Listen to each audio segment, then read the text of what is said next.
반갑습니다. EBS 검정고시 과학의 손수쌤입니다. 오늘은 여러분과 함께 에너지 문제와 미래에 대해서 같이 한번 생각해 보도록 하겠습니다. 우리 교재 준비되셨습니까? 우리 고절 검정고시 교재에서요, 제6편은 에너지와 환경이죠. 특히 또 에너지 부분에서도 그쵸, 출제가 잘 되니까 기억해 주시기 바랍니다. 첫 번째, 먼저 우리 에너지 하면 우리에게 에너지를 제공할 수 있는 화석 연료부터 한번 출발해 보도록 할까요? 네, 화석 연료는요, 생활 속에서 많이 쓰이고 있는데요. 석탄, 석유, 천연가스와 같은 종류들이 있습니다. 자, 이러한 화석 연료들은요, 동물이나 식물의 유해가 오랜 시간 동안 땅속에 묻히게 되는 거죠. 이러면서 열과 압력을 받습니다. 정말 고온, 그쵸? 고압의 그러한 상태에서 만들어진 그 탄화수소 연료를 우리는 화석 연료라고 표현하는데요. 자, 얘네들이 지금 보면 안에 그 탄소하고요, 수소가 다 들어 있습니다. 아, 그래서 탄화수소 연료이다라고 표현할 수가 있는 거예요. 아, 탄소와 수소가 그렇죠, 결합된 상태의 연료이구나. 기억하실 수 있겠습니까? 자, 화석 연료에 해당하는 거 그럼 좀 더 구체적으로 살펴보도록 하겠습니다.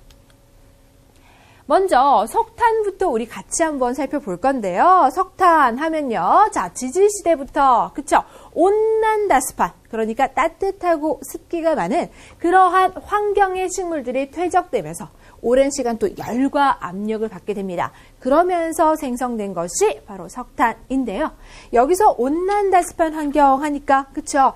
자, 우리 대표적인 식물 한번 떠올려 볼까요? 예를 들어서 옆에다가 고사리 한번 적어보도록 하겠습니다. 이렇게 고사리와 같은 것은요, 따뜻하고 습한 환경을 좋아하는 대표적인 식물이죠. 그래서 우리 화석 부분에서도 이제 고사리 화석 같은 경우는요, 이렇게 온난다습한 환경의 식물이었잖아요.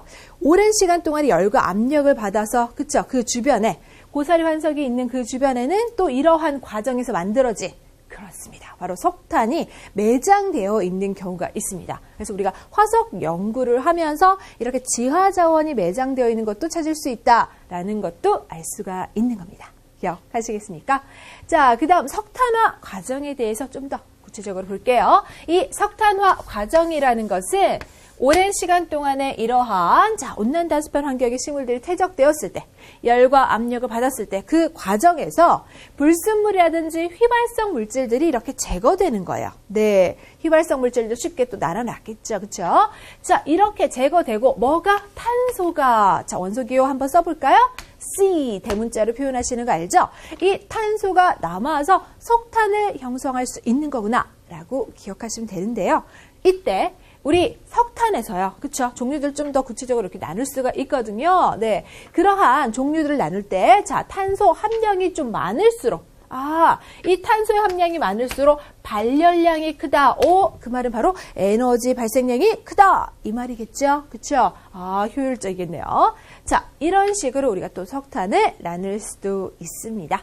자, 그 다음은 이번에는 석유입니다. 석유에 해당하는 것은 에너지 효율성이 굉장히 좋아요. 네. 자, 이러한 석유는요, 생성 과정이 지질시대 이제는 해양 쪽으로 가볼까요? 네. 플랑크톤 등이 퇴적되어서 오랜 시간 열과 압력을 받습니다. 그랬더니 이렇게 또 석유가 만들어졌더라. 그럼 한번 비교한다면 석탄에 해당하는 것은 온난다습한, 그쵸, 환경이 뭐였습니까? 식물이었고요. 그쵸? 석유는 해양 쪽으로 가서 플랑크톤 등이 퇴적된 것이죠. 약간 차이가 있죠. 자, 둘 다 열과 압력을 오랜 시간 동안 받았다는 것은 동일하고요. 이러한 과정을 통해서 이렇게 만들어졌었는데요. 특히 석유 같은 경우는 특정 지층 구조에서 볼 수 있답니다. 자, 강조해 볼까요? 뭐라고요? 배사 구조에서만 만들어진다라고 했는데요. 지층이 보통 이렇게 시간의 순서대로 쭉쭉 쌓이잖아요. 자, 요거 쌓이고, 요거 쌓이고, 요거 쌓이고, 요거 쌓이고. 자, A, B, C 뭐 이런 식으로 축축축. 네, 시간의 순서대로 쌓이는데, 자, 요 상태에서 양쪽에서 힘을 받습니다. 힘을 받았을 때, 요 지층이 약간 촉촉한 상태잖아요. 그럼 마치 찰흙처럼 생각한다면, 찰흙을, 그쵸? 제가, 자, A 찰흙, 그쵸? B 찰흙, C 찰흙 한 다음에 양쪽에서 힘을 요런 식으로 줍니다. 자, 양쪽에서 이렇게 힘을 주는 것을 바로 뭡니까? 네, 횡압력이라고 하겠죠? 양쪽에서 주는 요 힘에 의해서 요 곡선을 띠는, 그쵸, 습곡의 형태가 요렇게 만들어지게 됩니다. 아하. 자, 이 구조를 뭐라고요? 습곡이라고 합니다.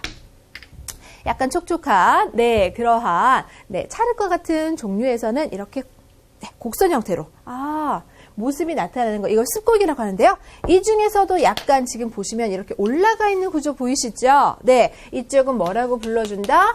배사라고 불러주고요. 약간 이렇게 내려가는 구조 보이시죠? 맞습니까? 이쪽은 뭐라고 불러준다? 향사라고 불러주게 됩니다. 그러면 여기에서 자, 특정 지층 구조라고 했죠? 뭐라고요? 배사 구조다. 그럼 배사 구조만 약간 확대를 해볼까요? 네, 요런 느낌인 거죠. 이해하실 수 있겠습니까? 그럼 이렇게 올라가 있는 배사 구조 쪽에서 자, 뭐가 얻어질 수 있다? 그렇죠. 자, 이쪽에 이런 식으로 네, 석유가 들어갈 수 있다라는 겁니다.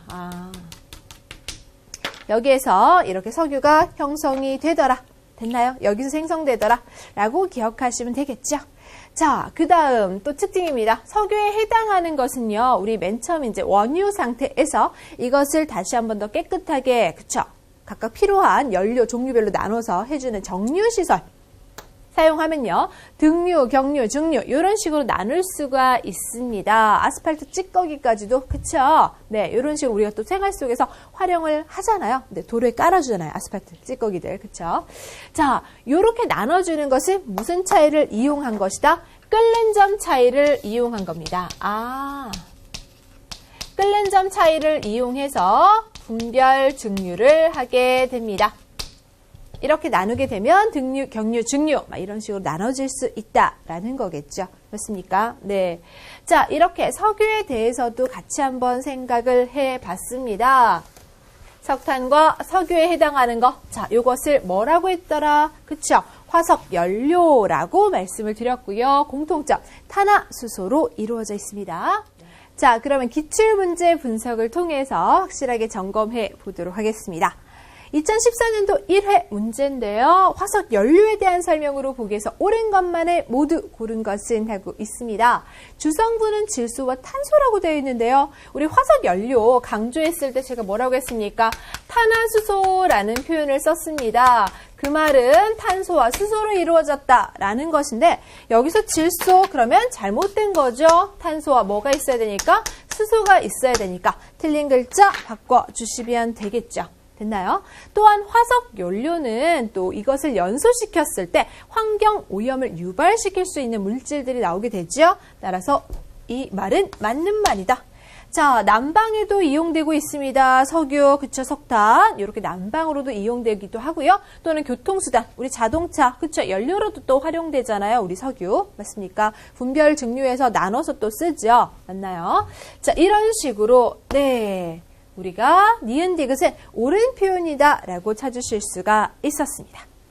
그렇다면 정답은 4번 선택하실 수 있겠죠.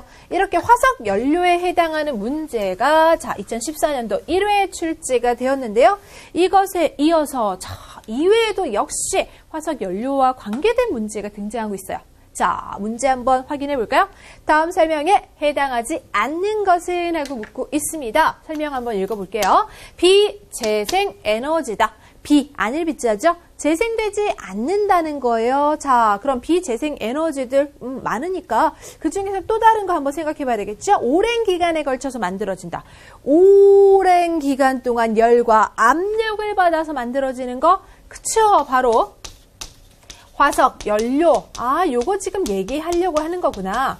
화석 연료는 비재생 에너지원이다. 맞잖아요. 그쵸? 네. 이런 식으로 확인하실 수가 있습니다. 그 다음 식물이나 동물이 지층에 매몰되어서 생성되었다. 결정적 힌트 나오고 있죠? 지층에 매몰되어서 생성된 거 바로 화석 연료로 보실 수 있겠고요. 식물에 해당하는 것은 온난다 습한 환경을 좋아했던 고사리 떠올렸습니다. 우리 그쵸? 네, 그래서 고사리 화석 근처에서는 석탄의 매장량이 많았다라고 말씀을 드렸죠. 자, 동물에 해당하는 거 우리 또 해양 그쵸? 플랑크톤을 생각하실 수 있겠죠. 플랑크톤 같은 경우는 또 요거 무엇을 만들었습니까? 석유 만들었었죠. 네, 이런 식으로 화석 연료에 해당하는 것을 대표적인 예를 한번 몇 가지 그쵸? 적어볼까요? 우리 금방 배웠던 거 한번 3가지 적을까요? 자, 순서대로 적어보겠습니다. 석탄 배웠고요. 석유도 얘기했고요. 천연가스도 얘기했습니다. 이런 식으로 화석 연료에 해당하는 것을 보기 중에서 한번 찾고 해당하지 않는 것을 선택해 보아라 하고 있습니다. 석탄, 석유, 천연가스 있는데 우라늄 나왔어요. 자, 이것은 뭐였습니까? 아, 우리 원자력 발전할 때 필요한 거, 그 방사성 원소가 바로 우라늄이었죠. 그렇죠? 맞습니까? 따라서 해당되지 않는 것은 바로 3번을 선택하실 수가 있는 겁니다.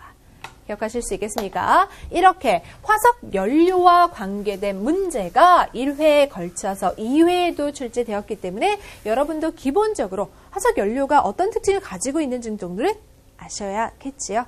자, 이어서 핵분열 에너지, 그러면 우리 원자력 발전을 살살 접근해 보도록 하겠습니다. 먼저 핵분열 에너지라는 것은 에너지 생성 단계부터 보도록 할게요. 핵분열을 하고 연쇄 반응을 하게 되는데, 자, 먼저 방사성 원소인 우라늄입니다. 우라늄에 해당하는 것은 원소기호 U, 이렇게 대문자로 표현하시면 됩니다. 이 우라늄 원자 핵의 중성자를 충돌시킵니다. 충돌시키면 원자핵이 두세 개로 쪼개지면서 많은 에너지를 방출한다라는 거예요. 여러분 여기서 이 문장을 다 외워야 되나요? 자, 그럴 필요 없습니다. 우리는 서술형 문제가 아닙니다. 객관식이기 때문에 자, 포인트를 찍겠습니다. 뭐가 필요했다고요? 방사성 원소가 필요했고, 뭐가 필요했다고요? 우라늄 필요했고요. 네, 자, 그 방사성 원소 중에서 이 우라늄 이용해서 결과적으로 많은 에너지 방출, 이게 포인트입니다. 알겠습니까? 중간은 그쵸, 문장을 꾸며주는 말들이죠. 그쵸, 맞습니까? 그래서 가볍게 한번 편하게 읽어주시고 가장 중요한 단어들은 다시 한 번 더 꼭꼭 짚어주시면 됩니다. 자, 우라늄 이용해서 에너지? 그쵸, 방출했습니다. 핵 분열을 했다고 하는데요. 그 다음 또 어떤 단계가 필요했다? 연쇄 반응이라고 합니다. 핵 분열에서 방출된 또 그렇죠, 중성자들이 옆에 다른 원자핵하고 또 충돌하는 거예요. 둘이 이렇게 충돌하고 그리고 또 여기서 또 충돌하고 이러면서 연속적으로 일어났구나. 네, 요것을 기억하시면 되겠죠. 자, 이런 식으로 해서 뭡니까? 자, 바로 핵분열이 일어나고 연쇄 반응이 일어나면서 에너지가 생성된 것이다 라고 기억하시면 되겠고요. 자, 이번에 원자력 발전에 대해서 같이 한번 알아보겠습니다. 우라늄의 그 핵 분열 에너지를 통해서 이번엔 전기를 만들어낸다는 거예요. 자, 원자핵을 연쇄 반응시켜서 나오는 그 핵 분열 에너지죠. 물을 끓였습니다. 자, 물을 끓이고 얻은 수증기였죠. 이 수증기로 터빈을 돌렸죠. 물을 끓여서 얻은 수증기니까 열에너지가 그쵸, 가득가득 할 겁니다. 그 열에너지가 터빈을 돌려줍니다. 운동을 하고 있죠. 자, 그러면서 뭘 생산한다? 전기, 에너지를 그쵸, 얻을 수 있는 거구나 라고 기억하시면 되겠습니다. 이해하셨습니까? 자, 이러한 우라늄의 핵 분열 반응이라는 거 한 번 더 강조드리고요. 우리 뒤에서 또 핵융합도 배우게 될 겁니다. 핵 분열과 융합은 다릅니다. 네, 여기서 우리가 원자력 발전소에서 우리 주변에서 볼 수 있는 그런 원자력 발전소에서 하고 있는 그 핵 반응은 핵 분열 반응이에요. 융합은 만나는 거고요. 분열은 쪼개지는 거잖아요. 다르죠, 그렇죠? 확실하게 구별하시기 바랍니다. 그러한 자, 원자력 발전은 장점과 단점이 있는데 먼저 장점에 해당하는 것을 한번 생각해 본다면 자, 에너지 효율이 높습니다. 어느 정도냐면요. 자, 예를 들어서 자, 지금 우라늄 갖고 얘기를 했었잖아요. 자, 우라늄 1g을 가지고 이렇게 핵분열 반응을 했을 때 그곳에서 나오는 그 에너지하고요.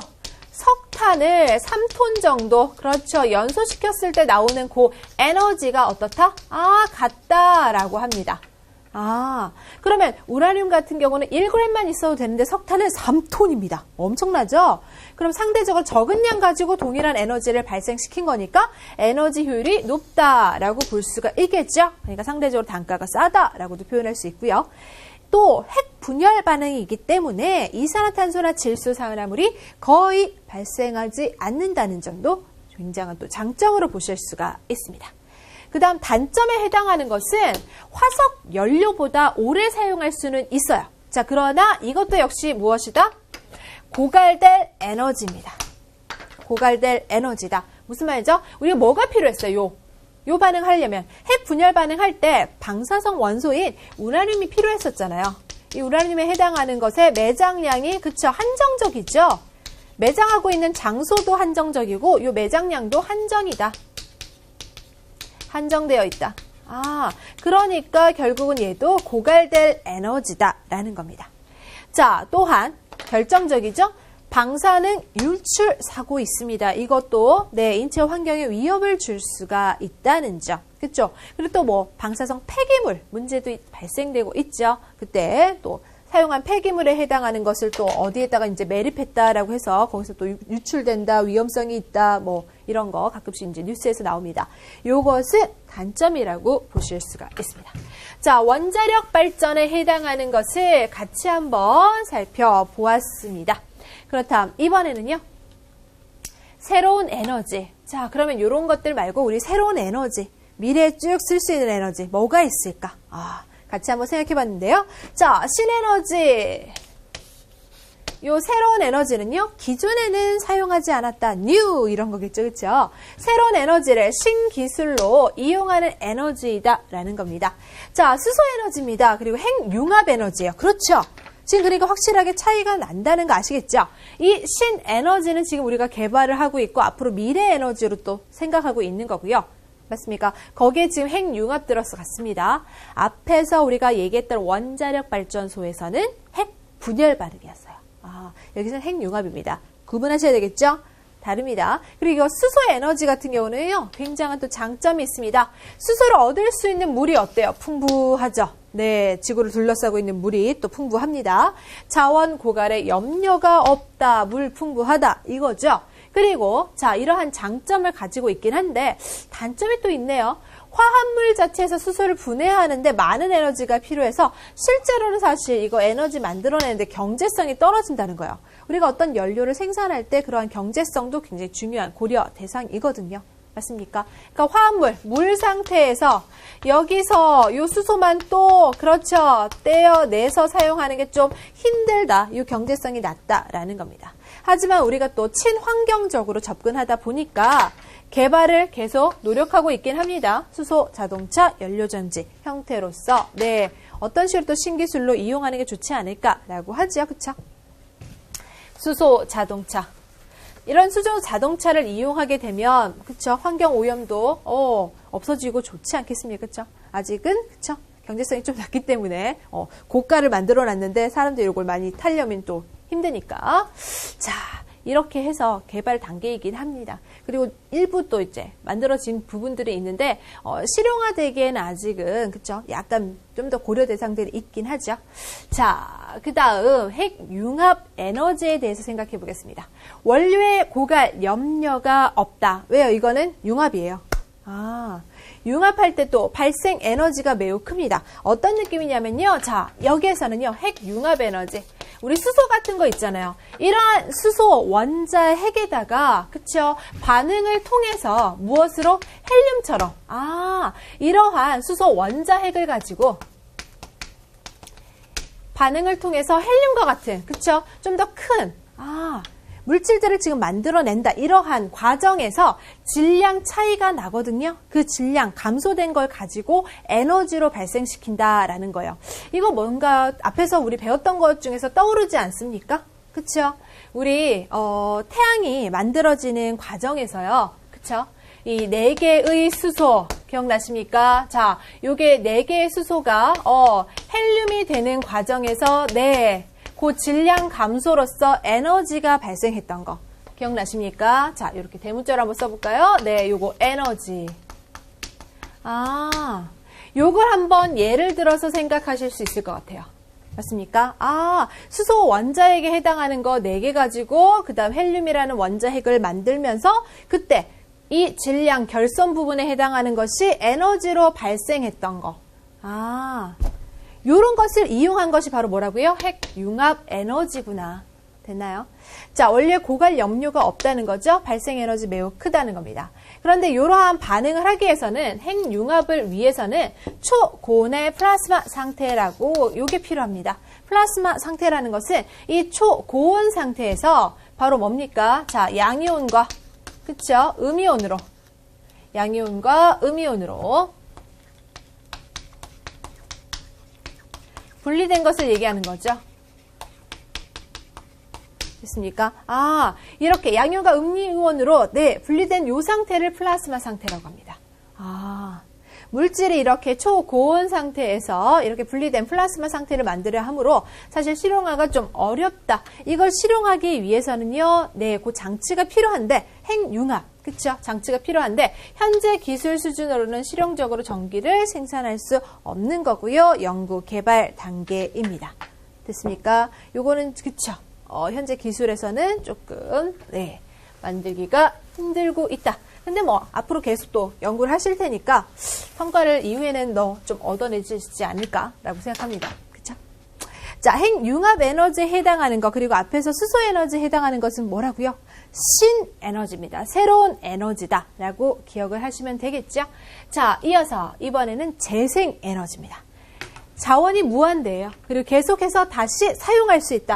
중요한 표현은 다시 사용, 그래서 재생에너지인데요. 우리 자연환경에서 존재하고 있는 태양, 바람, 해양, 땅, 바이오 에너지 등을 우리가 활용하는 것을 네, 재생에너지라고 하는데 태양에너지 같은 경우는 장점이 환경 오염이 없죠. 자원 고갈 염려도 없습니다. 단점은 계절과 시간에 따른 변화가 굉장히 심하다는 거예요. 태양열 발전, 태양광 발전, 태양전지, 휴대전화 등등 우리 생활 속에서 태양에너지도 이용하고 있는 부분들 있고요. 맞습니까? 네, 계산기 같은 경우도 이쪽 한쪽에 이렇게 띠처럼 그 빛을 받아서 계산기 그쵸 작동할 수 있게끔 그러한 부분들이 존재하고 있죠. 자, 풍력 에너지 보겠습니다. 바람풍이죠. 설치가 비교적 간단하긴 해요. 환경 오염도 없어요. 근데 자, 요것에 해당하는 거 바람이 조금 많이 통하는 그러한 장소, 그쵸? 해줘야 되겠고요. 발전량의 차이가 크겠죠. 그 바람 부는 양에 따라서. 맞습니까? 또 소음이 또 발생할 수 있다는 점 생각하시면 되겠습니다. 풍차나 풍력 발전으로 이용될 수 있습니다. 이어서 자, 재생에너지 또 다른 부분을 살펴보겠습니다. 바로 해양에너지인데요. 해수면의 높이차, 자 조력이죠. 밀물과 썰물에 의한 바닷물의 흐름은 또 조류라고 합니다. 파도의 힘, 파력 이것을 이용하는 것이 바로 발전, 조류 발전, 조력 발전, 파력 발전인데요. 얘네들은 자원 고갈의 염려가 없습니다. 환경오염 발생하지 않겠죠. 근데 이런 것들, 자, 밀물, 썰물에 의한 바닷물의 흐름을 이용하려면 건설비가 조금 많이 들 겁니다. 그리고 설치 장소도 제한적이겠죠. 우리나라 같은 경우는 어느 쪽이 좋겠습니까? 서해안. 그쵸. 이쪽은 그나마 이제 좀 이러한 조력발전소를 만들 수 있는 가능성이 있지만 다른 지역은 조금 그쵸. 요 조차가 심하지 않으니까요. 그쵸.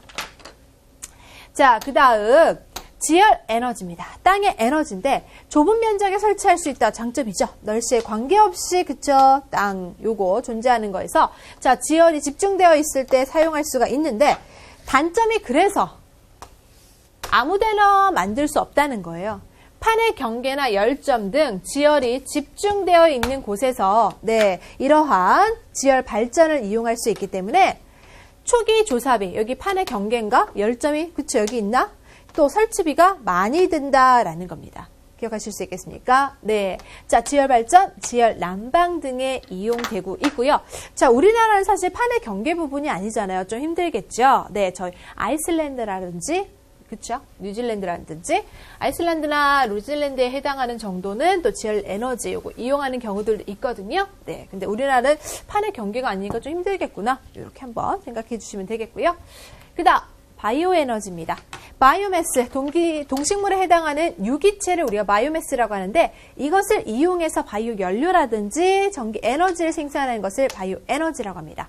예를 들어서 이제 사탕수수 같은 경우 이거 발효했을 때 에탄올을 만들 수가 있거든요. 맞습니까? 그리고 우리 또 폐식용유 같은 거 있죠. 네, 폐식용유를 이용해서는 바이오 또 디젤을 만든다라고 합니다. 아, 이런 식으로 바이오 연료 등을 만들어낼 수가 있구나. 네. 이렇게 에너지를 생산하는데요. 장점이 바로 뭐겠습니까? 기존의 화석 연료 기반 시설에 그대로 다시 한 번 더 사용할 수가 있다라고 했죠. 네, 제가 금방 이런 식으로 바이오 연료에 해당하는 거 아까 바이오 디젤 이렇게 말씀드렸잖아요. 네, 그런 것들은 다시 요 화석 연료를 사용했던 곳에 그대로 사용할 수 있다. 그러니까 에너지 또 효율이 높다. 이런 것들 장점을 생각하실 수 있겠고요. 단점은 만약에 지금 사탕수수 가지고 이렇게 에탄올 만드는 걸 했다. 그렇다면 요거 어때요? 사탕수도 많이, 그쵸? 요거 필요하겠죠? 곡물 가격 상승하겠죠? 그리고 요것을 그러면 에탄올 만들 거니까 더 필요하니까 경작지를 확장해. 그러면 주변의 산림이 또 훼손될 수도 있다라는 겁니다. 우리나라 같은 경우 사실 이 바이오 에너지 사용할 때 우리 음식물 쓰레기 은근히 많이 나오잖아요. 그렇죠? 집에서 음식하다 보면 쓰레기 굉장히 많은데 그 음식물 쓰레기를 가지고 다시 한 번 더 요건 거, 이용하는 거. 그런 것을 가지고 바이오 에너지 연구하는 그게 조금 우리나라에서는 많이 연구되고 있는 거고요. 쓰레기 매각지에서 보면 그쵸? 그런 가스들 유발되잖아요. 그 가스를 또 유용하게 이용할 수 없을까? 그 측면에서 바이오 에너지를 좀 우리나라에서는 연구하는 편입니다. 네. 자, 그렇다. 이번에는요. 자, 신재생 에너지의 공통점에 대해 생각해 보겠습니다. 우선 자원 고갈의 염려가 없었죠. 그리고 지속적인 에너지 공급이 가능했습니다. 그리고 온실 기체나 방사성 폐기물과 같은 환경 오염에 문제가 없는 편이었습니다. 그렇죠? 이것이 중요한 또 공통점이다. 다시 한 번 더 기억해 주시고요. 신에너지, 재생에너지 나눠서도 그렇죠? 다시 한 번 더 정리해 주시기 바랍니다. 신에너지에는 수소 에너지하고요. 핵 융합 에너지가 있었고요. 재생 에너지에서는 태양, 그쵸? 바람, 해양, 요런 것들, 네, 요런 걸 이용했던 것이 재생 에너지였다라고 생각하시면 되겠죠. 이어서 이번에는 새로운 기술 태양 전지 한번 살펴볼게요. 태양의 빛 에너지를 전기 에너지로 변환시키는 장치인데요.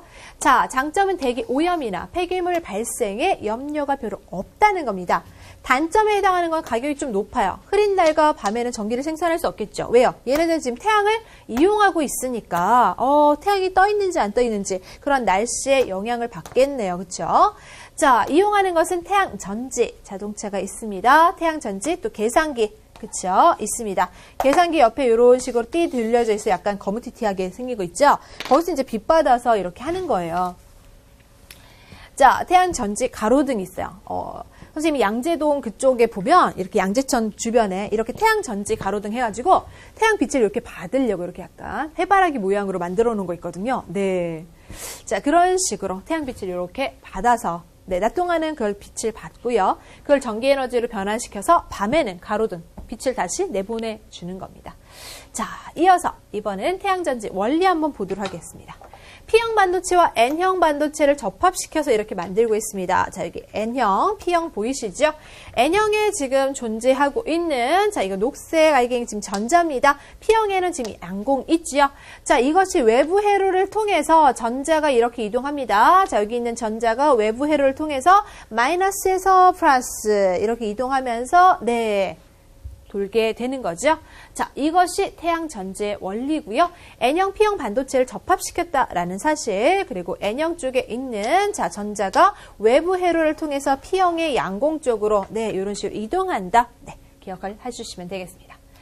이어서 연료전지 살펴보겠습니다. 화학에너지를 전기에너지로 전환시키는 장치인데요. 생성물질로 물이 배출됩니다. 어머나 좋네요. 그쵸? 그러면 환경 오염에 문제가 없는 거니까요. 그쵸?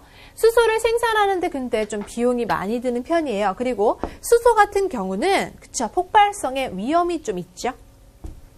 휴대용 전자기기라든지 수소 연료전지 자동차, 우주 왕복선 등의 이러한 연료전지가 이용되게 됩니다. 자, 그러면 수소하고 산소를 이용하는 그 연료전지의 원리가 바로 뭐냐면요.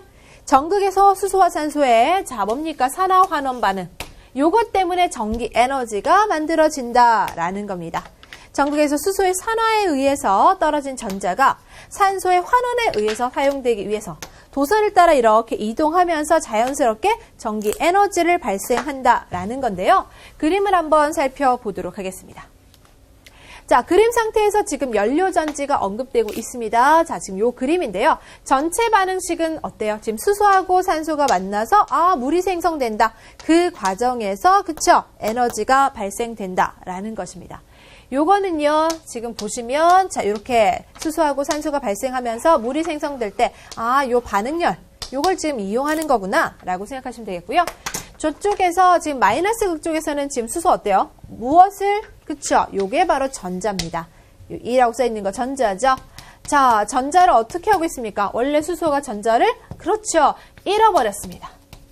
아, 전자를 잃는 것을 제가 무슨 반응이라고 했습니까? 전자 잃어버린다, 산화 반응 기억나십니까? 여기서 지금 산화가 일어난 거예요. 누구의 산화? 수소의, 그쵸? 산화. 아, 수소의 산화 반응이다. 라고 보실 수 있겠고요. 자, 이쪽은 산소가 뭐 되고 있습니까? 그쵸? 산소가 전자를 얻었어요. 이쪽은 전자 얻었습니다. 이렇게 만났잖아. 산소가 만났죠? 전자 얻음입니다. 그래서 자, 이쪽에 해당하는 것은 산소의, 자, 전자 얻었으니까 환원 반응이죠. 기억나십니까? 산화 환원 반응에 해당하는 것은 중간에 뭐 광합성 할 때도 나왔었고요. 연료의 연속 이런 거 할 때도 말씀을 드렸습니다. 그렇죠? 다시 한 번 더. 자, 산화 반응 기억할 때 산소와는 결합한다. 전자 잃어버리고 수소 잃어버리는 그런 경향성을 갖고 있었죠. 자, 그다음 환원 반응에 해당하는 것은 산소는 잃어요. 대신 전자를 얻고 수소를 얻습니다. 네, 그러한 경향성을 갖게 된다라고 말씀을 드렸습니다. 이런 식으로 산화 환원 반응에 의해서 자연스럽게 네, 지금 에너지 발생되는 과정 보여주고 있습니다. 자, 이것이 뭐라고요? 연료 전지였습니다.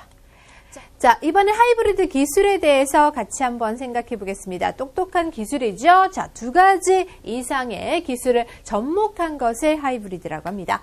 자, 하이브리드 자동차 요즘 많이, 그쵸? TV에서 광고 뭐 이런 거 나올 때 하는데, 자, 엔진과 전기, 모터를 함께 사용하면서 연비와 배기가스를 개선하고, 자, 자동차가 낭비하는 에너지를 다시 전기 에너지에 저장했다가 사용하는 것을 얘기합니다.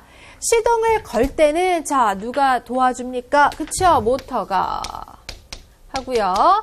가속을 한다. 갑자기 뭉 요런 거죠. 가속. 네, 속도 빨라지는 거. 이때 오르막 요런 거 할 때는 자, 엔진하고 모터하고 같이 돕자.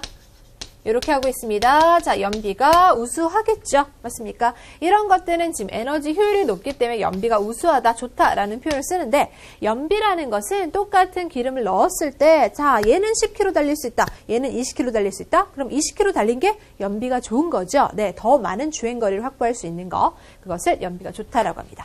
감속할 때, 자, 지금 속도가 떨어지고 있습니다. 자, 내리막길 별로 에너지 쓸 필요 없겠죠. 이때는 배터리에 충전된다. 라는 겁니다. 배터리 충전할 때 이때는요. 자, 그럼 에너지 재생이 이루어진다. 라고 표현하실 수 있겠고요. 자, 정속 주행할 때 다시 뭡니까? 엔진. 그쵸? 자, 그렇다면 유해가스 배출량이 조금 적을 수 있다라는, 그쵸? 이러한 장점들이 있겠고요. 단점이라면 아무래도 똑똑한 차는요, 복잡하겠죠. 복잡하고 조금 무거울 수 있습니다. 엔진, 모터 같이. 자, 수리가 좀 어렵다라는 것들은 단점으로 생각하실 수가 있네요. 자, 이런 식으로 우리가 하이브리드 기술까지 공부했는데요. 자, 그럼 마지막으로 오늘 배운 내용들 정리해 보겠습니다. 기본적으로 출제된 걸 보면 지금 화석연료 부분에서 2문제 나왔었어요. 네, 향후 출제되더라도 신에너지나 재생에너지에 해당하는 것들을 약간 그 예를 들면서 기본적인 장단점 정도 살짝 기억을 하시는 게 좋지 않을까. 그쵸? 너무 깊이 들어간 기술 문제들은 사실 공학적인 부분들이 많아서 검정고시에서는 주로 다루지를 않습니다. 그래서 제가 가볍게만 이제 포인트만 짚으면서 넘어갔죠. 그쵸? 네. 구분만, 단어의 구분 정도는 해주셔야 되겠죠. 아, 하이브리드 기술이 뭐지? 이런 단어 정도의 이제 뜻은 알고 계셔야 되겠지만 깊이 있는 기술까지는 공학적인 부분들이 많아서 검정고시에서는 출제가 되지 않는다는 거. 그쵸? 참고하시면, 그쵸? 중요한 부분들 핵심을 짧은 시간에 간파하셔서 합격하시는 데 도움이 되실 것 같습니다. 자, 그럼 복습 꼭 해주시고요. 오늘 수고 많으셨습니다.